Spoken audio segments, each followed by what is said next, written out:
오늘 우리는 로마서 강의 네 번째 시간을 갖게 됩니다. 지난 시간에 우리는 로마서 1장 1절에서 7절까지 말씀을 통해서 복음이란 무엇인가?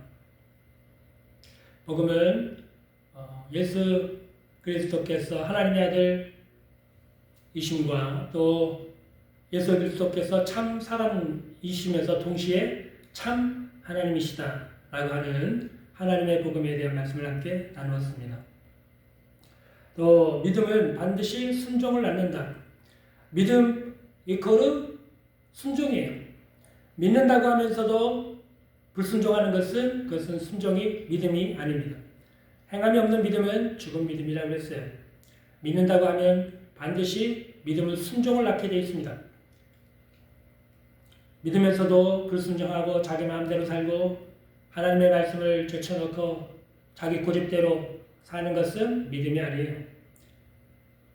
믿음은 반드시 순종을 낳습니다.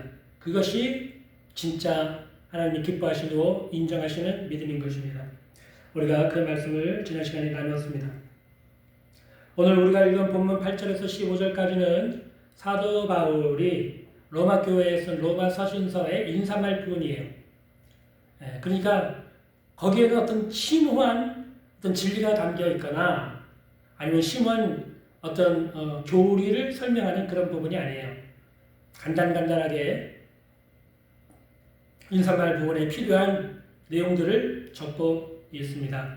그럼에도 불구하고 이 부분이 성경에 기록되어 있고 또 그 안에서도 우리가 몇 가지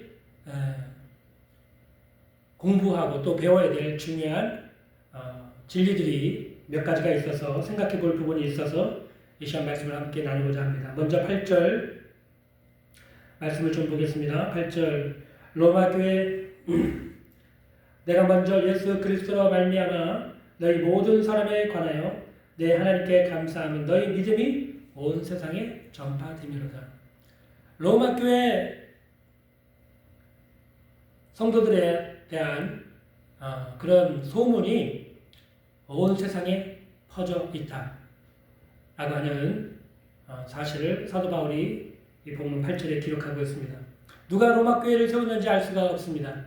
어떤 사람이 세웠고 어떻게 전도해서 어떻게 교회를 세웠는지 알려진 바가 없어요. 그러나 로마에 교회가 세워졌고 또 성도들이 모여서 예배를 드리고 있고 공동체를 형성하고 있다.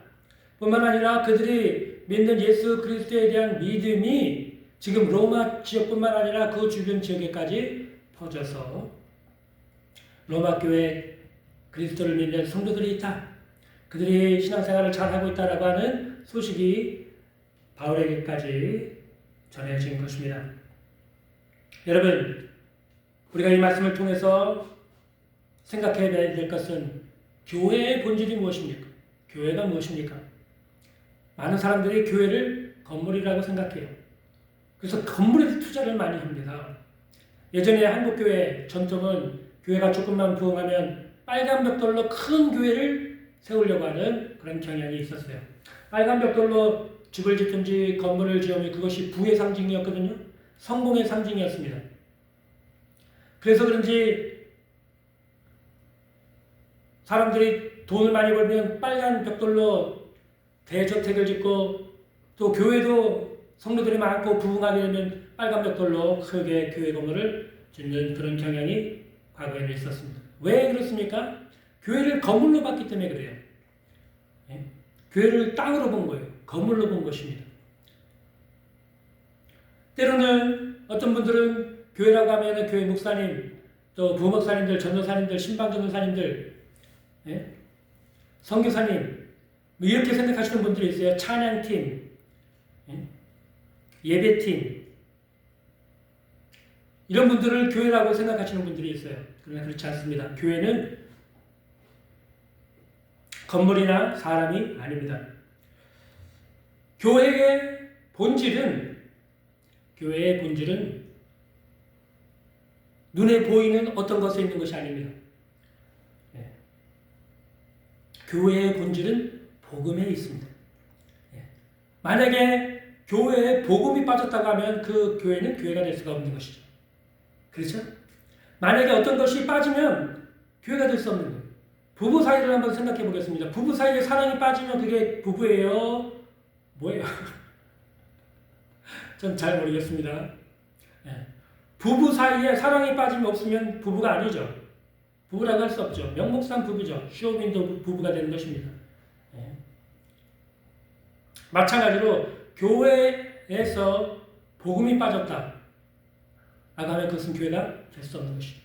복음의 핵심 중에 교회의 아주 중요한 본질, 교회의 핵심 중에 하나는 바로 복음입니다. 예수 그리스도의 복음.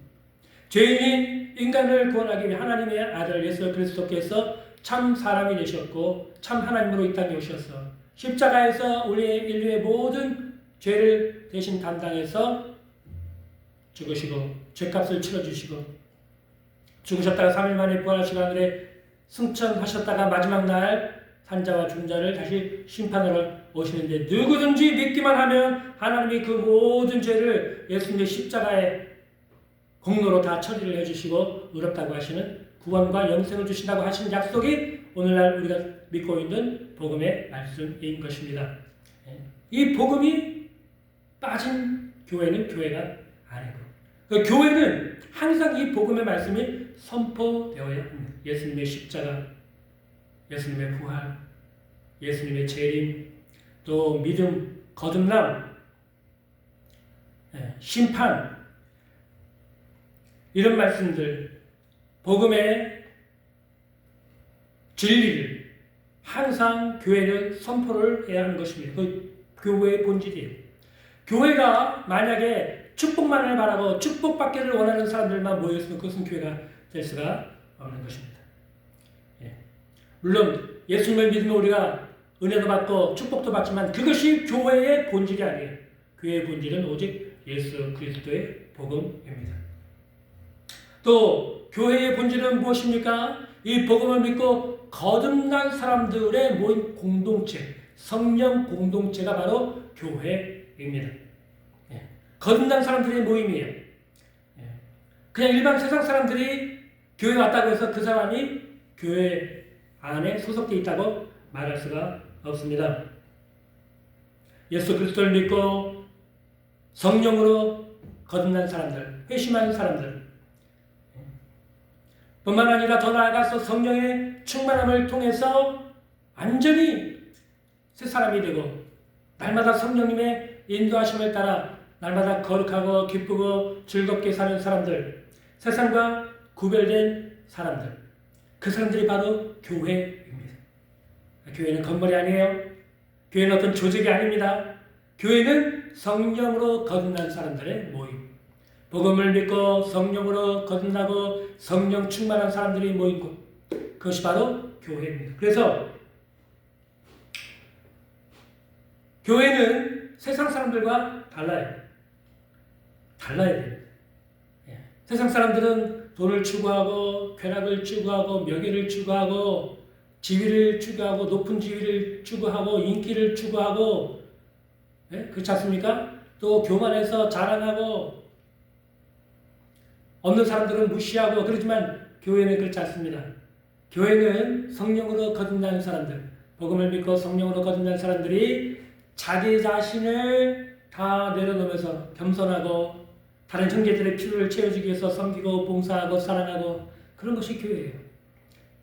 세상하고는 정반대로 지금 가고 있는 것이죠. 그게 교회. 그러면서도 본인은 행복해하는 거예요. 너무 즐거워, 너무 좋은 거예요.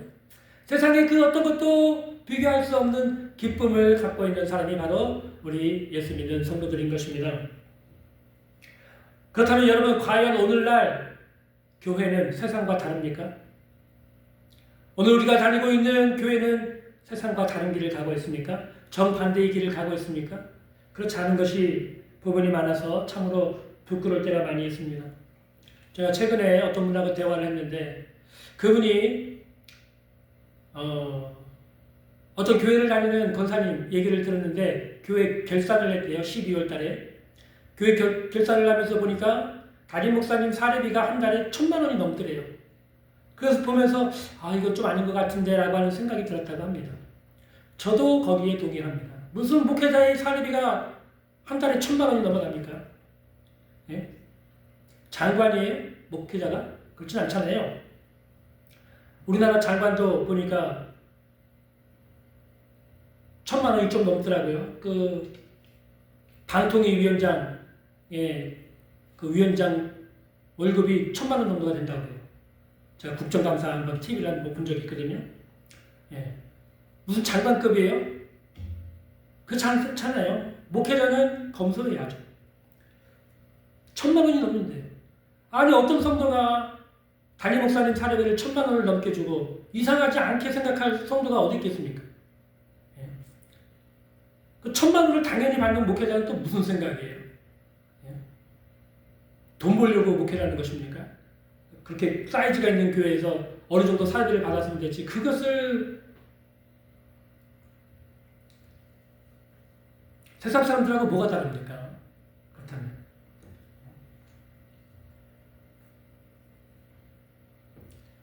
이런 모습들이 오늘날 교회 안에 참 많이 있어요. 많이 부끄러운 모습들이 많이 있습니다. 제 자신도 늘 돌아보면서 부끄럽지 않으려고 노력을 합니다. 하나님의 은혜로 날마다 죽어야 되고 날마다 고쳐야 되겠죠. 그런 모습들, 부끄러운 모습들이 있지 아니한가 생각을 해보게 됩니다. 고쳐야 되죠. 그리고 욕심을 버려야 되죠. 교회는 보이는 교회와 보이지 않는 교회가 있습니다. 보이는 교회는 우리 눈에 보이는 교회로 교회 안에 목회자도 있고 성도들도 다 있어요. 그러나 다 믿는 사람이 아닙니다. 교회 안에 왔다고 해서 다 성령으로 거듭난 사람이 아니에요. 목회자들 중에도 거듭나지 않은 목회자가 있고요. 종교적인 직업을 가지고 목회하는 목회자도 있고요. 성도들 중에도 교회는 왔는데 아직 예수 그리스도를 믿고 거듭나지 않는 사람들, 성령이 없는 성도들도 있습니다. 교회 안에 있는 것입니다. 그러나 교회 안에 눈으로 볼 때는 교회 안에 있는 성도죠. 그게 보이는 교회예요. 그러나 천국은 보이지 않는 교회입니다. 보이지 않지만 그 심령이 성령으로 거듭나고 변화되는 사람, 성령의 인도함을 받는 사람, 말씀을 쫓아 사는 사람, 이 사람들이 진짜 교회인 것입니다. 보이지는 않죠. 그러나 심령의 변화를 받은 사람들의 모임, 그것이 바로 진짜 교회인 것입니다. 여러분 한번 생각해 보세요. 이 로마 시대에 유대인들은 특별히 로마의 황제와 로마 시민으로부터 박해를 받았습니다. 로마 사람들, 로마 황제와 로마 시민이 굉장히 싫어요. 왜냐하면 유대인들은 황제 앞에서도 고개를 숙이거나 무릎을 꿇지 않거든요. 그러니까 얼마나 황제 입장에서 볼 때는 보기 눈에 가시와 같은 존재였겠죠. 그리고 이 유대인들은 이 로마인뿐만 아니라 헬라 사람들을, 이방인들을 개, 돼지 취급했습니다. 사람 취급을 안 했어요. 그러니까 이방인의 입장에서, 특별히 로마 사람, 그 당시에 당대 최고의 군사력과 문화를 가지고 있는 사람들의 입장에서 볼 때는 이 야만인 같은 이 유대인이 자기들을 개, 돼지 취급하니까 얼마나 어이가 없었겠습니까? 기분이 얼마나 안 좋았겠어요. 그래서 유대인들을 좋아하지 않고 박해를 했습니다. 뿐만 아니라 그 유대인 중에서 또 예수를 믿었다? 예수 믿는 성도들은 또 황제를 우상시하고 있던 당대의 그 신앙의 세계도 맞지 않죠. 그게 쉽지 않았어요.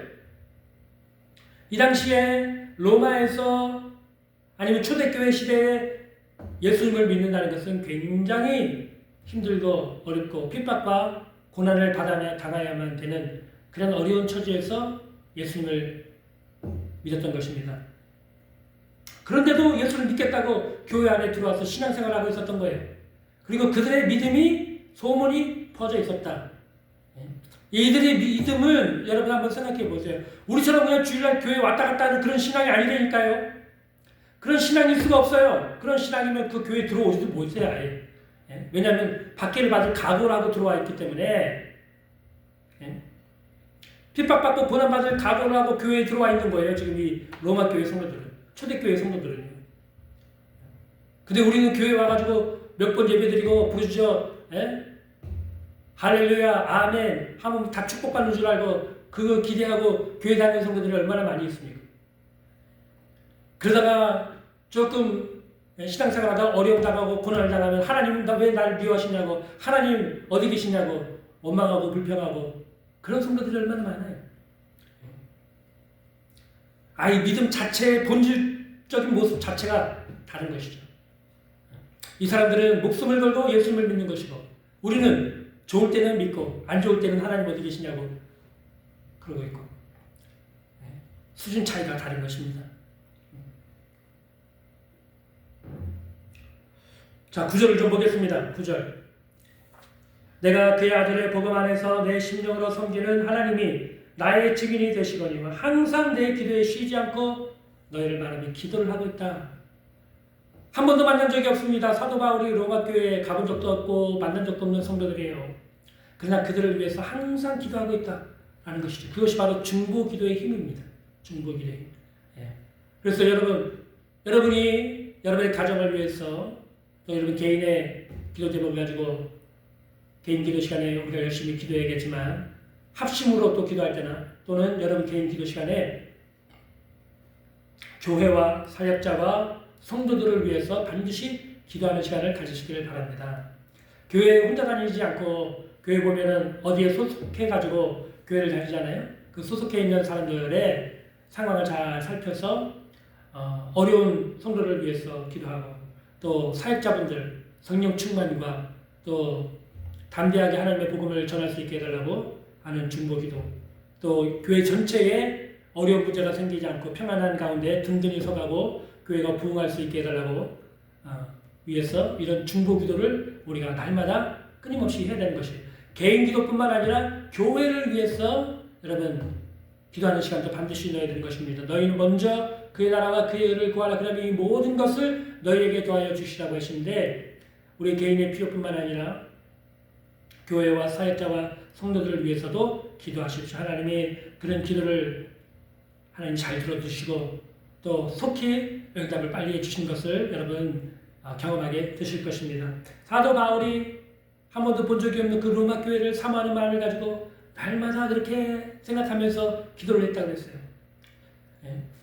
여러분 사도 바울의 마음이 좀 느껴지십니까? 간절한 마음을 가지고 기도하는 거예요. 간절한 마음. 로마 교회의 성도들을 좀 보고 싶다. 만나고 싶다. 내가 꼭 거기에 한번 가서 그들을 만나서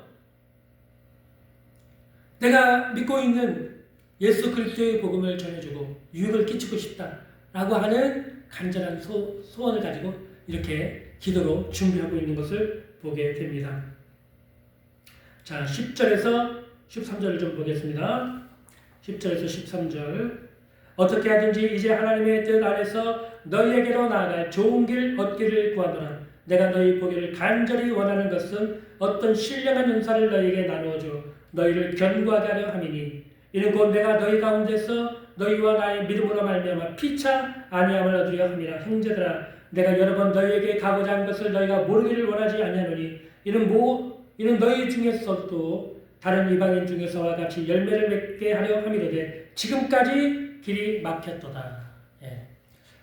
내가 여러 번 로마에 가서 너희를 만나서 교제하고 복음 진리를 전해주고 싶었지만 여러 번 길이 막혔다. 기회가 없었다. 그런 바울의 심정을 지금 얘기를 하고 있습니다. 바울이 여태까지 로마 교회를 방문하기 위해서 얼마나 애를 썼는지 기도하면서 얼마나 애를 썼는지를 지금 우리가 이 말씀을 통해서 볼 수가 있습니다. 그렇다면 여러분 바울은 왜 로마 교회를 방문해서 그 성도들을 만나려고 이렇게 애를 쓰고 날마다 쉬지 않고 로마 교회와 성도들을 위해서 중보하며 기도하며 준비를 했을까요? 이미 로마 교회 성도들은 예수 그리스도의 복음을 믿고 그 믿음이 온 천하에 소문이 나 있었다고 했어요. 로마에도 교회가 세워졌고 거기에도 믿는 사람들이 있는데 그들이 잘 예수를 믿고 있다. 소문이 이미 다 나는 교회를 바울이 왜 굳이 찾아가서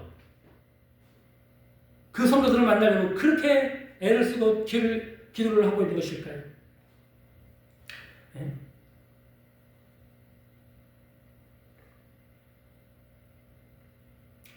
한마디로 말하면 로마 교회 성도들의 믿음을 견고하게 세우기 위해서라는 것이죠.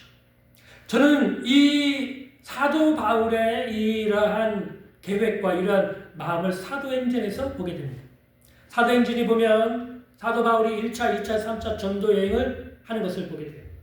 그 중에 고린도에 가서는 1년 반, 에베소에서는 3년 반, 매일같이 믿는 제자들을 모아놓고 말씀을 가르치고 제자 훈련을 했다고 했어요.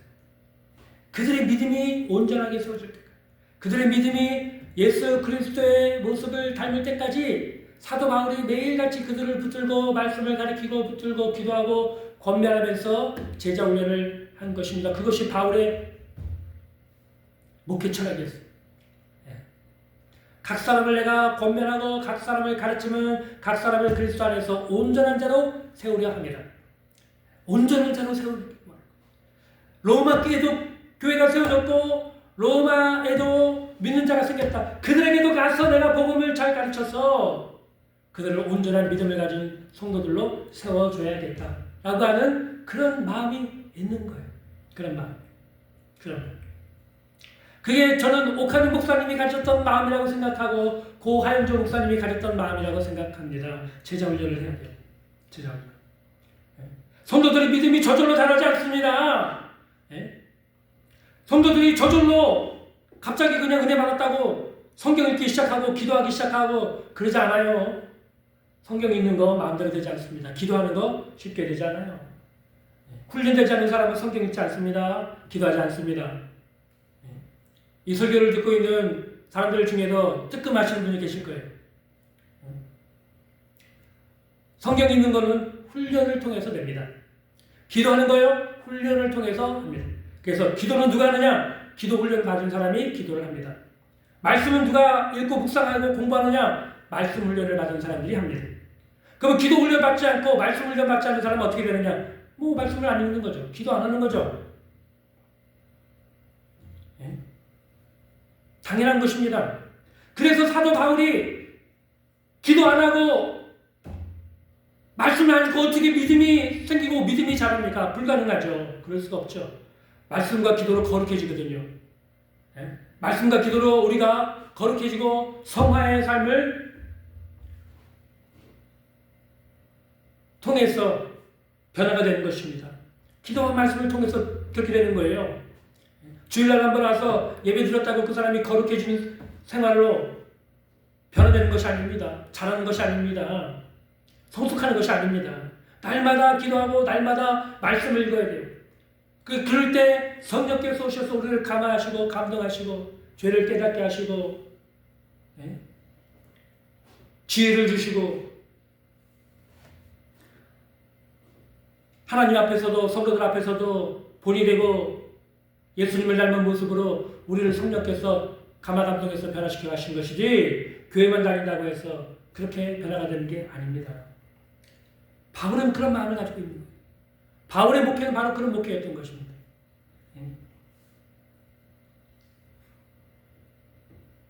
그래서 이미 예수님을 믿고 있는 성도는 할지라도 그를 붙들고 가르쳐주고 싶은 거예요. 예수 믿는 것이 무엇인지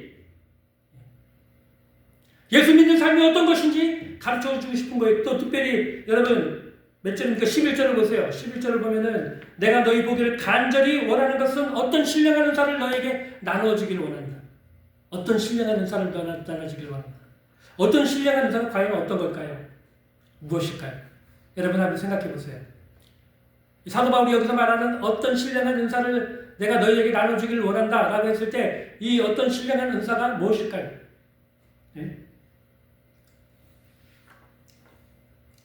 여러 가지 학자들의 주장들이 있어요. 그러나 그건 다 차치해 두고 여러분 사도행전적인 입장에서 이 본문을 해석해 보자면 저는 이렇게 해석을 합니다.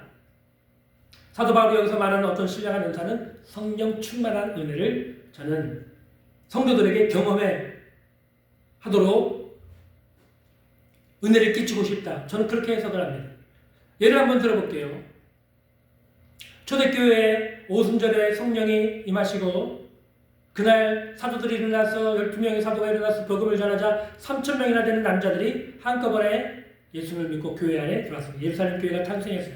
그 교회는 사도들의 지도를 받아서 날마다 모이고 날마다 기도하고 날마다 서로 사랑의 교제를 하고 성령이 충만한 공동체였어요. 그렇죠? 그리고 잠시 이후에 청년 사울의 박해가 일어나서 예루살렘 교회에 있던 모든 성도들이 다 뿔뿔이 흩어졌어요. 그때 빌립 집사님이 사마리아 성에 내려가서 복음을 전해서 사마리아 교회가 세워졌는데 예수를 믿고 세례를 받았지만 한 사람도 성령을 받은 사람이 없었어요. 성령 충만을 받은 사람이 없었어요. 베드로와 요한 사도가 두 사도가 와서 확인을 해보니까 다 이 사마리아 사람들이 많은 수가 빌립 집사의 전도를 듣고 예수를 믿고 세례까지 받았는데 성령 받은 사람이 없었다. 그래서 그들이 성령 받기 위해서 베드로와 요한이 사마리아 교회 성도들에게 안수를 하자 그들이 성령을 받았어. 예언도 하고 반응도 했다. 그것이 사도행전에 기록되어 있지 않습니까? 또 3차 전도여행 때 사도 바울이 에베소에 가서 사도행전 19장에 보면은 12명의 믿는 제자들을 만나는데 너희가 믿을 때 성령을 받았느냐? 아니 우리는 성령이 계신 줄 알지 못한다. 그럼 너희가 무슨 세례를 받았냐? 우리는 세례 요한의 세례만 알 따름이다. 성령이 계신다. 그 세례 요한이 자기가 사역을 다 마칠 때 내 뒤에 오시는 이가 있는데 그가 바로 메시아라고 선전했는데 그분이 바로 예수님이시다. 그리고 예수님이 믿는 자에게 성령을 보신다고 약속을 하셨다. 그래서 우리는 성령의 세례를 받아야 된다. 그리고 그 제자들에게 성령 받기 위해서 앉아서 12명이 성령을 받고 방언도 하고 예언됐다고 했어요. 예, 그런 것입니다. 초대교회에 나타났던 중요한 표적 가운데 하나는 뭐냐면 사도들이 안수를 통해서 믿는 성도들이 충만한 은혜를 경험하는 것입니다. 충만한 은혜. 기쁨이 충만하고 마음속에 평강이 충만하고 희락이 충만하고 그런 것입니다. 그게 예수 믿는 즐거움이에요. 예수 믿는 한마디로 말하면 예수 믿는 맛이라고 그러죠. 예수 믿는 맛. 예. 예수 믿는 맛이 있어야 돼요. 성령 충만해서. 예. 마음속에 성령의 은혜가 충만하게 임하면 얼마나 기쁜지 모릅니다. 얼마나 행복한지 모릅니다. 예. 세상이 아름다워요. 세상이 너무나 하나님의 은혜로 충만한 것처럼 보이고 미워하는 사람이 없어요. 증오하는 사람이 없어요. 원수가 없어져요.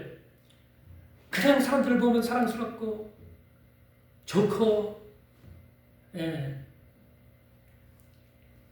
그런 것입니다. 초대교회 성도들이 다 이렇게 대부분이 성령 충만해서 교회에서 신앙생활을 이렇게 했다고요. 예. 사도들을 통해서 그런 충만한 은혜를 경험하고 삶의 변화가 되고 그런 일이 있었던 것이죠. 그래서 성령의 충만한 은혜, 복음의 능력, 세상을 바꾸는 능력, 바로 성령의 능력 가운데 있었던 것입니다. 사도 바울이 그것을 우리 로마 교회 성도들에게 그것을 알려주고 체험해주고 싶은 거예요. 그것을 경험하고 그것을 체험하고 그것을 소유하고 있어야만 참 믿음의 성도가 되는 것입니다. 로마서 8장 14절에 보면 무릇 하나님의 영으로 인도함을 받는 자들이 하나님의 자녀라고 성령의 충만함을 받고 그 성령의 인도함을 따라서 날마다 기뻐하고 항상 기뻐하고 쉬지 말고 기도하고 범사에 감사하면서 성령 충만한 삶을 살면서 하나님께 순종하고 복음을 전하고 서로 사랑하고 나누고 베풀고 그렇게 신앙생활하는 것입니다. 그것이 진짜 신앙생활하는 거예요. 바울은 그러한 예수 믿는 참된 신앙의 진리를 알려주고 싶고 또 깨닫게 해주고 싶어 하는 마음이 간절했던 것이죠. 14절 15절을 보겠습니다. 헬라인이나 야만인이나 지혜 있는 자나 어리석은 자에게 다 내가 빚진 자라. 그러므로 나는 할 수 있는 대로 로마에 있는 너희에게도 복음 전하기를 원하노라. 세상 모든 사람에게 바울은 빚진 자. 이렇게 자신을 소개하고 있습니다. 빚진 자.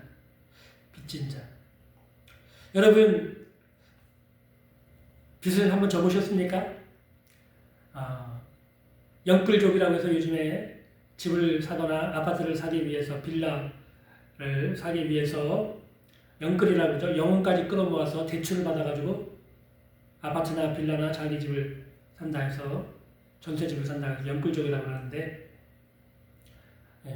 대출을 받으면 그 다 빚이죠. 다달이 이자를 내든지 대출금을 갚아나가야 됩니다. 그런 분들은 빚진 자의 마음을 알아요. 왜냐하면 달마다 결산을 해야 되니까요. 저는 저희 교회는 지하교회, 반지하교회로서 매달 말일날 월세를 냅니다. 그때가 다가오면은 결산을 해야 돼요. 그래서 개척교회 울복하는 저의 마음에는 빚진 자의 마음이 있습니다. 갚아야 돼요. 매달. 얼마나 이렇게 빨리 돌아오는지 모릅니다. 빚진 자의 마음이. 그것처럼 바울은 복음을 전하고 싶은, 사람들에게 복음을 전하고 싶은 그 빚진 자의 마음이 있었어요. 근데 여러분, 우리가 사도 바울의 모습을 보면서 참 위대한 사도다, 참 대단한 사도다, 그렇게 감탄하고 앉아만 있으면 되지 않습니다. 왜냐하면 그 빚진 자의 마음을 주님께서는 우리에게도 가지라고 말씀하셨기 때문이에요. 마태복음 28장 19절 20절인가요? 거기 보면 그러므로 너희는 가서 모든 민족으로 제자를 삼아 아버지와 아들과 성령의 이름을 세례를 주고 내가 너희에게 분부한 모든 것을 가르쳐 지키게 하라. 볼지어다 세상 끝날까지 내가 너희와 항상 함께 있으리라. 가서 모든 민족으로 복음을 전해서 제자를 삼으라고 하셨어요. 명령입니다. 선교 대비인 명령이에요. 또 마가복음 16장 15절에 보면 너희는 온 천하에 다니면 만민에게 복음을 전하라고 명령하셨어요. 복음을 전하고 이것은 모든 그리스도인들에게 명령이에요. 사명입니다. 목회자만 전해야 되는 것도 아니고 선교사만 전해야 되는 것도 아니고 전도사님, 장로님, 권사님만 전해야 되는 게 아니에요. 교회 안에 특별한 소수의 사람만 전하라고 하는 것이 아니라 모든 믿는 그리스도인에게 주신 사명입니다. 사명. 복음 전하는 것은 사명이에요. 아이고 저 사람 복음을 잘 전하고 전도를 많이 하시네. 아이고 수고했습니다. 박수치고 끝날 일이 아니에요. 여러분이 하셔야 될 일이에요. 저와 여러분이 하셔야 될 일이라고요. 다른 사람이 잘한다고 박수치고 앉아있으면 안 됩니다. 여러분도 전도하기 위해서 기도하고 기도 수첩에다가 전도할 사람들 이름 적어놓고 매일같이 그 사람들을 위해서 기도하면서 전도하셔야 되는 거예요. 그 사명이에요. 사명. 사명. 이 사명이라는 말을 조금 더 제가 설명을 좀 들어보겠습니다. 사명을 다르게 생각하면 원래 사명은 미션이라고 그러거든요. 그 사명을 갖고 떠난 사람을 미셔너리, 선교사라고 그래요. 선교사의 다른 말은 순교자예요. 순교자. 그러니까 선교사로 나가는 사람은 순교자의 가지고 마음으로 순교할 각오를 가지고 나가는 분들이 선교사라는 거죠. 미션은 선교예요. 미셔너리는 선교사예요. 같은 의미입니다. 우리에게도 주어진 미션이 있어요. 그 지금 무슨 말을 하냐면 우리에게도 목숨을 걸고 해야만 되는 사명의 일이 있다는 거예요. 복음 전하는 일이. 복음 전하는 일은 우리의 목숨을 걸고 행해야 되는 일이라는 것이에요. 다른 사람 잘한다고 박수치고 뒤짐지고 우리가 앉아있을 그런 일이 아니라는 것이죠. 목숨을 걸고 우리가 해야 될 일이라고요. 목숨을 걸고. 목숨을 걸고. 만약에 우리가 내일 죽는 것을 알았어요. 그러면 우리가 그 죽는 순간까지 힘쓰고 애써야 될 일이 무엇입니까? 복음 전하는 일이라는 것입니다. 빚진 자의 마음을 가지고. 빚진 자의 마음. 우리와 같이 엉터리 같은 죄인을 하나님께서 아무 공로 없이, 아무 대가 없이, 값 없이 죄를 용서해 주시고 구원해 주시고 뿐만 아니라 날마다 하나님의 자녀로서 기도하고 찬양하고 예배드리고 말씀을 보면 그 놀라운 은혜를 날마다 부어주시고 충만한 은혜도 부어주시고 기도하면 응답해 주시고 말씀으로 우리를 위로해 주시고 성령께서 오셔가지고 우리를 인도해 주시는 그 놀라운 은혜와 축복을 받은 우리의 마음속에 빚진 자의 마음을 갖고 살아야 되는 것입니다. 내가 복음 누군가가 전하는 이 말씀을 통해서 구원을 받고 하나님의 은혜를 받고 축복을 받은 사람이 되었으니 나도 이것을 다른 사람에게 전해주었어. 그 사람도 구원받고 축복을 받고 변화된 인생을 살 수 있도록, 천국에 들어가는 인생이 될 수 있도록, 복된 인생이 될 수 있도록 복음을 전해주는 사람이 되어야 하는 것입니다. 우리 모든 성도들, 모든 그리스도인들은 복음의 빚진 자들입니다. 빚진 자의 심정으로 살아야 돼요. 빚진 자의 심정이 여러분 얼마나 불편한지 아십니까? 불편해야 돼요. 교회 다니는 거 편하면 안 돼요. 사람들은 자기가 원하는 교회, 자기가 편한 교회 그런 걸 쫓거든요. 그건 바른 모습이 아니에요. 성경에 보면 좁은 길로, 좁은 문으로 들어가라고 했어요. 힘든 곳을 찾는 거예요. 어려운 곳을, 쉽고 편한 곳을 찾으시면 안 됩니다. 신앙생활은 좀 불편하더라도 내가 열심히 기도하고 누군가를 전도하고 누군가를 양육하고 누군가를 위해서 내가 희생할 수 있는 그런 신앙을 쫓아야 되는 것입니다. 가만히 앉아가지고 설교만 듣고 아멘하고 은혜 받고 집에 와가지고 하하 호호 행복한 신앙생활을 하는 거 하나님이 절대로 바른 신앙이라고 인정하지 않으세요. 전도를 한번 해보십시오. 얼마나 힘든지. 어떤 한 사람 전도하려면 그 사람을 위해서 매일 마음을 써서 간절히 기도해야 됩니다. 그 사람한테 교회 가자고 한마디 하면은 또 싫은 소리를 몇십 번, 몇백 번을 들어야 됩니다. 그걸 다 참아내고 그 사람 비율을 맞춰주고 안 좋은 소리도 다 참아내고 그러면서도 그 영혼 불쌍하게 여겨달라고 참고 인내하고 또 기도하고 또 권면하고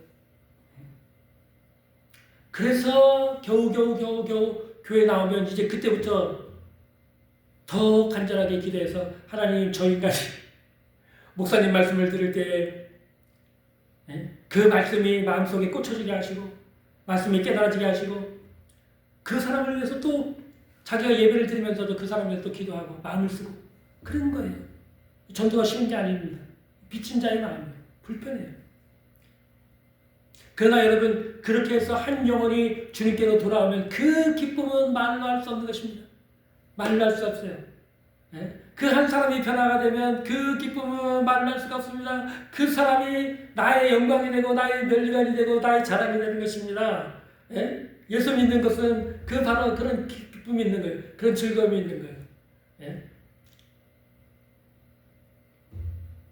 그런 기쁨과 그런 즐거움, 그 빚진 자의 마음은 불편하지만 여러분 전도를 통해서 한 영혼 한 영혼이 주님께로 돌아오고 변화받고 또 주님의 귀한 일꾼으로 세우는 것을 보면 그것만큼 보람되고 그만큼 기쁜 일이 없는 것입니다.